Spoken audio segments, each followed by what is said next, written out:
You bring up an interesting point about Donald Trump's legal troubles. He has now been indicted 4 times. We haven't seen much movement in the polls. Why do you think that is? I think, you know how they say about the markets, that they've already factored in all information in the price of the markets in a stock. I think people have factored it into Donald Trump. The stock of Donald Trump Inc. includes all sorts of impressions that I think are very baked in by now.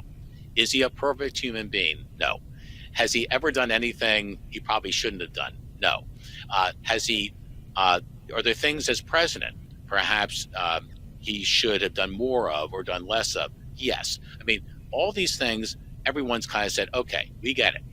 We get all that. However, what Donald Trump does present, at least to Republicans, is strength. And also, it's a message against the system. He clearly, in 2016, Brittany, he ran against the system and he won. In 2024, and the first time I can say I've ever seen this in my lifetime or our lifetime, he's doing it again after having served as president for 4 years. He's still the outsider, and that still plays. And I think at a time when most Americans seem to be down the mouth about our prospects and our future, that still plays in a big way. That's the core of his message, and that's why he's so difficult to dislodge rather, as the nominee of this party. Let's talk a little bit about the future here. The third debate, it's going to be tougher to get into in terms of qualifications. That will be November 8th in Miami. What should we look out for between now and then? Well, anything in Miami has a lot of spice to it. That's my home state. So, you should expect some even more fireworks, even around the debate itself.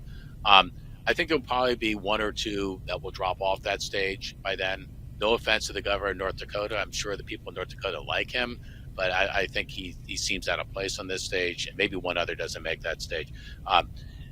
But does that create, again, as we talked about before, a breakout?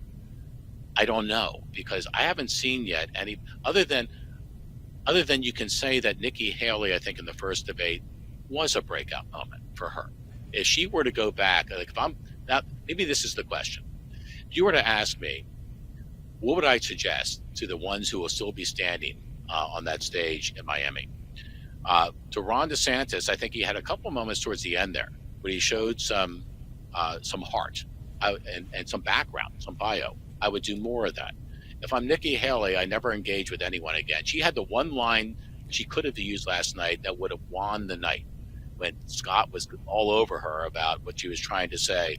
She could have said something like, that's what guys do. That's what men do to women when they're trying to have their way. If she had delivered a line like that, she would have won the night going away. So I think she looked for that an opportunity to put everyone back in their shoes again if that were to happen. I think Vivek Ramaswamy, he's going to be great clickbait. He's going to be very entertaining. I don't see him as a serious play. I don't think Christie and Pence are more than kind of supporting actors in this play. So I think you're looking at this field very quickly coming down to most likely in terms of non-Trump, DeSantis, Haley, Nikki Haley, perhaps with an outside shot for one other person. That's it. And I think the American public is starting to focus in on it that way as well. They're going to look more directly at, I think, the two former the governor and the former governor as to that just might have presidential timber. And if not, despite what Donald Trump's saying, they could be number two. A lot to look out for between now and then. Adam Goodman, per usual, thank you so much for your insights. You're welcome back anytime.